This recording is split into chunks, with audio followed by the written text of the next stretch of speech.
سر جی اجازت ده بالکل ته تلی شي سر جی زیمه وای زیمه ولې خیر چلو ما خو ستا پیسې ختمې کړي دي بیلونه مې کلیر کړي دي بس بیا څه راغلی ښه زه ورشم سر جی د بیلونو خبره نه ده کنه جی یو ډېرې غټې پریشانۍ سره مخ یم جی تاسو ته ویل غواړم څه دي خیر خو دی بچو وایه حل وایه دا ستا خپل ځای دی وایه څه چل شوی صاحب د کشر ورور مسله مې ده ټول کور سره زما پریشانه و جی ولې کشر ورور باندې دی څه چل شوی دی بیمار دی نه جی سر جی بیمار نه دی چا ظالمانو د جی موبایل هم اخیستی موټر سایکل هم ترې اخیستی او ټولې نغدې پیسې اخیستې دي او جی والی هم دی دا دومره ظلم موبایل هم موټر سایکل هم پیسې هم وهل هم دی دا کوم ځای کې دا وقوع شوې ده کور ته روانو جی په لاره کې ورته یو ماشوم اشاره وکړه د موټر سایکل ودرو او ورغی جی د هغه په کمیس لیکل شوي چې دا ماشوم چاته میلاو شي په دې پته را ورسوئ دا خو یې لیکلي دي چې ګونګی و داسې بالکل جی همدا هم لیکلي چې ګونګی هم دی او لږ لیونی هم دی جی دی ورته ځکه ودرېدو چې ده کې غریب خپل انسانیت و نو ده به په زړه زیر شوي ده به ورته اراده به شی کښېنه چې زه د خپل کور ته ورسوم او جی بالکل همدغسې ده جی هغه بوت و هلته جی کسان پرې راووتل موټر سایکل هم ترې واخیست او ویم واو جی بالکل دغه ګونګي کسانو جی بس زه په خبره پوه شوم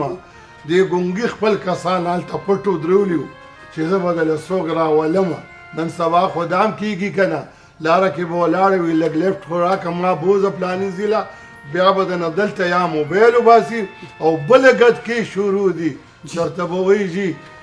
یا داسې دا خلک دي چې زما خو دا تکلیف دی او دا دغه دي جو که څه در سره یې چې تېر رسې ځي پورې که نه تا ته یې ټولې به دوپړې ویلي پوه شوې خبرې بیا به وله څه ورم کې چې واله مونږ کې خو همدردي شته که نه دې خلکو کې خو خلکو کې لږو خلکو کې ټګي ده او ډېرو کې همدردي ده صاحب ټول کور هم پریشانه دی د دې به اوس څه چل کېږي جی ته به بچو خانه داسې کارو کې ګلوري به ځان سره واخلې ځان سره به یې بوځې جی او دا په کومه لار چې شوکه شوې ده که نو دیوال یې ټکولی دی جی نو ګوره دا زړه کې مه وایه نن سبا ارضي کې کیمرې لګېدلې دي